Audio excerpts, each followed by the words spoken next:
आज हम बात करेंगे एनईएफटी, आरटीजीएस, आईएमपीएस और यूपीआई में क्या डिफरेंसेस होते हैं, किस लिए ये यूज़ होता है, इसके बारे में आज हम बात करेंगे।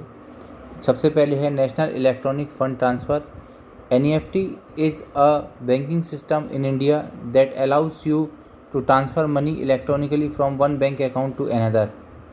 इसमें ये इलेक्ट्रॉनिक सिस्टम है, इसमें एक बैंक अकाउंट से दूसरे बैंक अकाउंट में हम अमाउंट ट्रांसफ़र करते हैं। आरबीआई के द्वारा नवंबर 2005 में इसको लॉन्च किया गया। 24 घंटे ये काम करता है। इसमें एक बात ये जानने वाली है कि इसमें पैसा तुरंत ट्रांसफ़र नहीं होता है, हाफ एन आवर का या इससे ज़्यादा का थोड़ा टाइम लगता है इसमें, क्योंकि ये पेमेंट जो ट्रांसफ़र होता है बैचेस में होता है, तो इसलिए इसमें टाइम लगता है। इसकी मिनिमम और मैक्सिमम लिमिट कोई ऐसी सेट नहीं की गई है। 1 रुपया कर सकते हैं आप और मैक्सिमम कितना भी रुपया आप ट्रांसफ़र कर सकते हैं। इसमें जो प्रोसेस होता है, जो ये ट्रांसफ़र होता है, वो बैचेस में होता है। इसको हम जो यूज़ कर सकते हैं इंटरनेट बैंकिंग के द्वारा, मोबाइल बैंकिंग और बैंक ब्रांचेस से हम एनईएफटी कर सकते हैं और करवा भी सकते हैं बैंक ब्रांच जाके। आरटीजीएस जो सेकंड नंबर पे है, इसका फुल फॉर्म है real time gross settlement. RTGS ये जो आरबीआई के द्वारा लॉन्च किया गया मार्च 2004 में, it is an electronic payment system that allows real time transfer of funds from one bank account to another.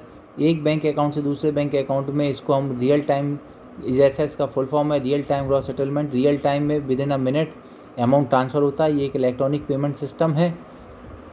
RTGS जो मेनली यूज़ होता है वो हाई वैल्यू ट्रांजैक्शंस के लिए यूज़ होता है। हाई वैल्यू ट्रांजैक्शंस का मतलब ये है कि 2 लाख और इससे अबव का अगर हमें ट्रांजैक्शन करना है तो हम आरटीजीएस करवाते हैं। ये एक तो तुरंत होता है और दूसरा हाई वैल्यू के लिए इसको यूज़ किया जाता है। एनईएफटी और आरटीजीएस में मेन डिफरेंस यही है कि एक तो उसमें टाइम लगता है, इसमें इतना टाइम नहीं लगता है। हाई वैल्यू अगर हमें ट्रांजैक्शंस करना है तो आरटीजीएस हम करवाते हैं, तुरंत पेमेंट हो जाता है, इससे तुरंत पेमेंट ट्रांसफ़र हो जाता है। अब 24 घंटे ये काम करता है। Internet banking, mobile banking, bank branches हम खुद भी कर सकते हैं इंटरनेट बैंकिंग से आरटीजीएस, और बैंक ब्रांच जाके जिस अकाउंट में हमें करवाना है उसकी डिटेल देंगे, फॉर्म फिल करेंगे तो आरटीजीएस भी हो जाता है। ऐसे ही एनईएफटी का भी है।